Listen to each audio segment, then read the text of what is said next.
Bharatiya Janata party की राजस्थान के जयपुर में राष्ट्रीय पदाधिकारियों की बैठक चल रही है। बैठक के दूसरे दिन प्रधानमंत्री नरेंद्र मोदी ने बीजेपी नेताओं को संबोधित करते हुए कहा है कि हमारा मंत्र सबका साथ, सबका विकास, सबका विश्वास और सबका प्रयास है। उन्होंने भाजपा कार्यकर्ताओं को यह सलाह दी है कि हम चैन से नहीं बैठेंगे, इसका हमें कोई अधिकार नहीं है। इसके अलावा उन्होंने अपने संबोधन में कांग्रेस के परिवारवाद और वंशवाद पर जमकर निशाना भी साधा है। उन्होंने कहा है कि पूरा विश्व भारत को एक नई उम्मीद से देख रहा है।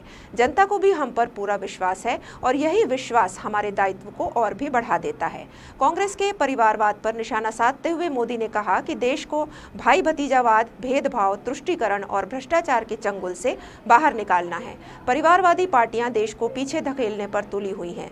उनकी राजनीति परिवार के इर्द गिर्द ही घूमती है। भारतीय जनता पार्टी को इन परिवारवादी पार्टियों से निरंतर मुकाबला करते रहना है, क्योंकि परिवारवाद, वंशवाद लोकतंत्र के लिए सबसे बड़ा खतरा है। अपने कार्यकर्ताओं को निस्वार्थ भाव से सेवा करने की नसीहत देते हुए प्रधानमंत्री मोदी कहते हैं, हमें चैन से बैठने का अधिकार नहीं है। हमारा लक्ष्य भारत को उच्च शिखर तक पहुंचाना है, जिसका सपना देश की आज़ादी के लिए मर मिटने वाले हर शहीद ने देखा था। इस महीने केंद्र की भारतीय जनता पार्टी की सरकार के 8 वर्ष पूरे हो रहे हैं। मोदी ने कहा कि 8 वर्ष सेवा, अनुशासन, सुशासन और गरीब को समर्पित रहे। साथ ही यह 8 वर्ष देश के छोटे किसानों, श्रमिकों, मध्यम वर्ग की अपेक्षाओं को पूरा करने वाले रहे।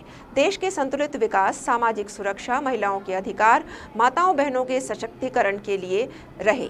नई शिक्षा नीति के बारे में अपने विचार प्रकट करते हुए मोदी ने कहा कि इस समय स्थानीय भाषाओं को प्राथमिकता देना हमारा कर्तव्य है। हमारी क्षेत्रीय भाषा के प्रति समर्पण को भी दिखाता है। हमारा मानना है कि भारतीय भाषाएं भारत की आत्मा हैं और राष्ट्र के बेहतर भविष्य की कड़ी हैं।